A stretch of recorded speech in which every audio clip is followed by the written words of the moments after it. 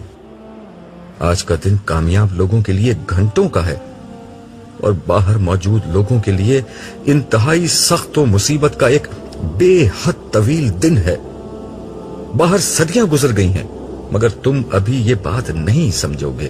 اس نے وضاحت کرتے ہوئے جواب دیا. میں اس کی بات کو ہضم نہیں کر سکا، مگر ظاہر ہے میں جس دنیا میں تھا وہاں